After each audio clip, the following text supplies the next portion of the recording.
Anya, dalam seragam polisi yang sederhana, berdiri tegak di sudut ballroom. Lampu kristal memuntahkan cahaya dingin ke lantai marmer yang dipijak sepatu desainer.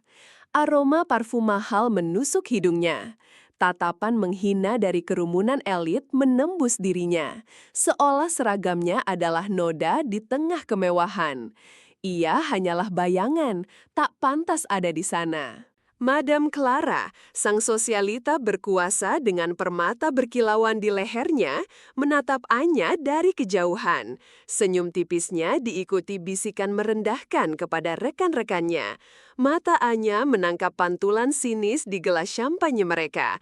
Ia merasakan dadanya sesak, namun raut wajahnya tetap tenang, seperti tembok baja. Seorang perwira senior menghampiri, menunjuk Anya ke pintu belakang. Kau di sana, awasi gerbang layanan, jangan sampai tikus-tikus masuk. Suara meremehkan itu menusuk. Anya mengangguk tanpa ekspresi, batinnya bergejolak. Ia menuju area kotor di mana truk-truk sampah lewat, jauh dari sorak-sorai pesta. Di bawah remang-remang lampu servis, ingatan masa kecil Anya menyeruak. Diusir dari halaman sebuah mansion mewah hanya karena ingin melihat pesta ulang tahun anak seorang politisi. Raut wajah Madam Clara di masa lalu persis sama. Kepalan tangan Anya mengerat, luka lama menganga, memicu api di hatinya. Sebuah limusin hitam melintas, berputar-putar aneh di belakang. Pengemudinya memberi isyarat tangan yang cepat dan tidak biasa kepada seseorang di dalam area servis. Mata tajam Anya merekam setiap detail, kejanggalan dalam gerak-gerik yang tak akan disadari oleh mata biasa. Ia tahu ini bukan kebetulan. Malam larut, di apartemennya yang sederhana, Anya menyalakan laptop usangnya. Layar memancarkan diagram jaringan kompleks, nama-nama besar, dan transaksi mencurigakan. Jari-jarinya menari cepat di atas keyboard, menghubungkan titik-titik data dari insiden kecil di gala. Rahasianya tersembunyi di balik baris-baris kode. Keesokan harinya di markas, Anya mencoba melaporkan temuannya. Kolega senior yang selalu tersenyum manis memintanya untuk tidak berlebihan. Ia merasakan jebakan dari nada suara itu. Informasi yang diberikan justru mengarahkannya ke jalan buntu, sengaja mengalihkan perhatiannya. Anya berhadapan dengan komandannya. Ini hanya kecurigaan, ujar sang komandan. Tatapannya merendahkan. Fokus pada tugasmu, Nona Anya. Sistem itu terlalu nyaman, terlalu korup untuk mendengarkan kebenaran dari seorang rendahan. Kekecewaan membanjiri, namun juga mengobarkan tekadnya untuk bergerak sendiri.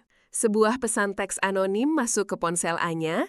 Jangan ikut campur dalam urusan yang bukan bagianmu. Hawa dingin menjalari punggungnya. Jantungnya berdebar kencang, menyadari mereka tahu ia semakin dekat.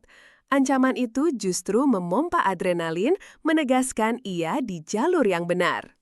Anya berhasil mengakses server yang tak terjangkau. Di sana, sebuah buku besar digital tersembunyi mengungkap jaringan pencucian uang Madam Clara dan kroni-kroninya. Angka-angka dan nama-nama yang terpampang adalah bukti tak terbantahkan. Kebenaran akhirnya terpampang jelas, sedingin es. Di ruang ganti kantor pusat, Anya melepas seragam lamanya. Di balik loker tersembunyi, tersimpan seragam hitam elit bertuliskan Divisi Anti-Tracker. Ia mengenakan lencana khusus, lambang otoritas yang jauh di atas yang terlihat. Tatapan di cermin kini bukan lagi seorang polisi rendahan, melainkan pemburu. Pintu utama ballroom terbuka kembali. Kali ini, Anya melangkah masuk dengan langkah mantap, didampingi tim berjaket hitam. Seluruh pandangan terpaku. Aura yang terpancar dari dirinya berbeda, mendominasi. Bisikan riuh berganti keheningan, menusuk telinga para tamu yang terperangah. Anya berjalan lurus menuju Madam Clara, yang kini tampak pucat. Tanpa sepatah kata, Anya mengangkat sebuah proyektor saku. Cahaya biru memancar menampilkan data dan foto Madam Clara di layar utama pesta. Senyum sinis Madam Clara membeku, digantikan horor yang mendalam. Sirena mobil polisi meraung-raung di luar, semakin mendekat. Layar menampilkan transaksi gelap dan wajah-wajah yang kini panik di kerumunan. Madam Clara tersentak mundur saat tim Anya bergerak cepat. Ia melihat mahkota kristalnya jatuh dan pecah di lantai marmer, seiring dengan dunianya yang runtuh. Minggu-minggu berlalu. Anya berdiri di tebing kota, angin menerpa wajahnya. Berita penangkapan elit menggema, namun berita tentang ketidakadilan sosial lainnya masih bertebaran. Kemenangan ini adalah sebuah awal, bukan akhir.